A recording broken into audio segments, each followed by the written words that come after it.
I'm Greg with Greg's Airbrushing, and today we're going to do a quick tutorial on shadowing.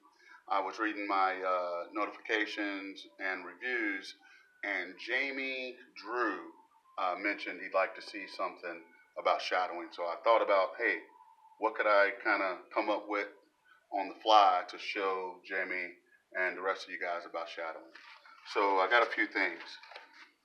We're going to jump right in with most of the quick t-shirt designs use something like this right here, a cup, cap, bottle, or what have you, a can, to make their sun. So we're going to quickly shadow this right here, keeping our finger down, and we're going to lightly shadow around. Now, of course, you can go harder and have a darker area if you want. But in most cases, all you really need is just to dust it. No hard lines on the outside. Then, of course, they would go back into it with some side dagger strokes, making some clouds. And then they would come back in and kind of dust the clouds inside and kind of side dagger strokes on the side to kind of build on those clouds. Also shadowing, when it comes to lettering, remember in one of my other videos I mentioned, don't allow the shadowing to take over the letter. And here's a quick trick to do. You don't really have to trace every letter. Maybe you'll go in and you'll trace your first letter. Okay? If your sunlight is here, here's my sun, and it's shining here, all my shadows are going to be on one side. So we've chosen a side.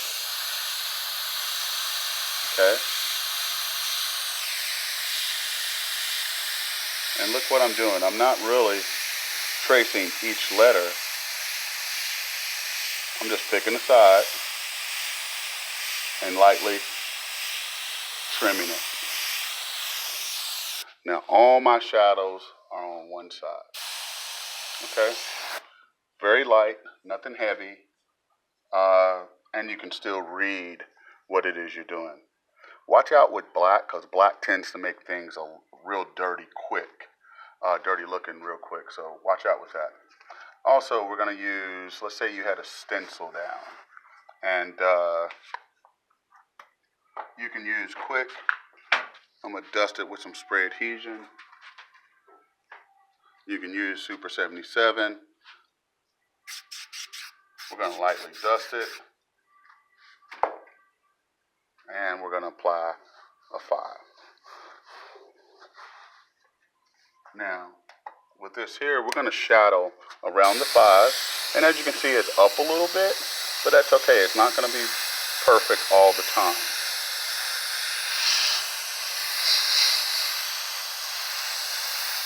Okay. Alright. Now we're going to peel it off. And you can shadow within that number.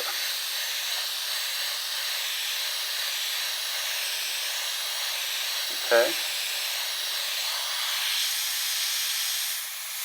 Have a hard edge inside to kind of give your eyes something more to look at, you know, and then lightly come off that hard edge.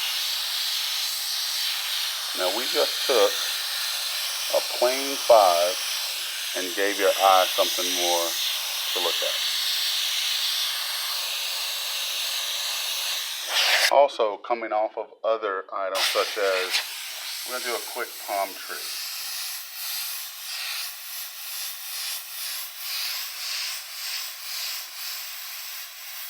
And these are just dagger strokes. I've shown this in a few other videos.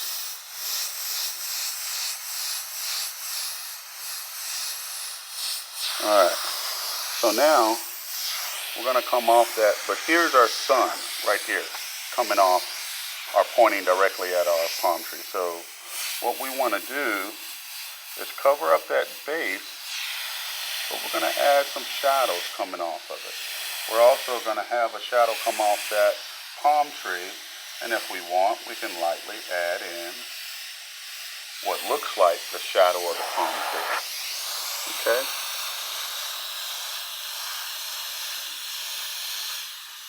Alright.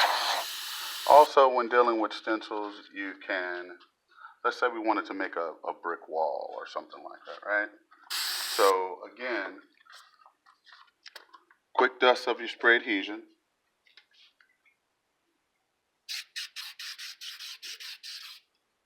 And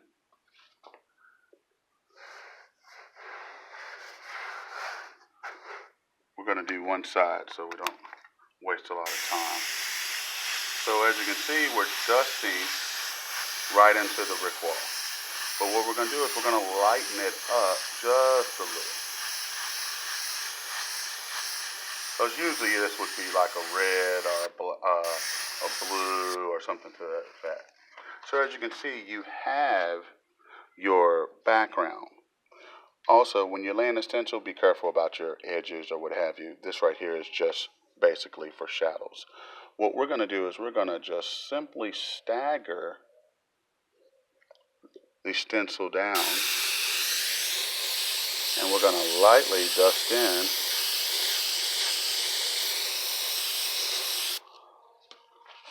And you see how now you give your customers something more to look at with this little shadow right here. And then of course you can go in and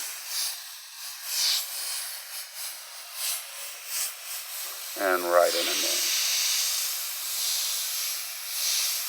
Thick and thin it if you want.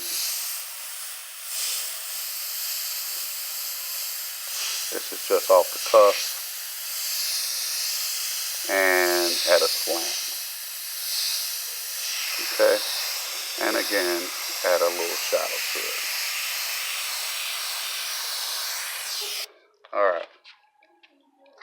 So, hopefully that helped. I want you guys to be more specific when you're talking about what you want to learn, and of course I'll do a deep dive into it. When it comes to shadowing, in most cases, with you guys just learning, refer back to what I call the shadow box. Remember, we want to go from dark to light without any lines, and we want to stay within our shadow box. Okay? Alright. So, thank you guys again, and keep asking questions. Greg with Greg's Airbrushing. Till next time.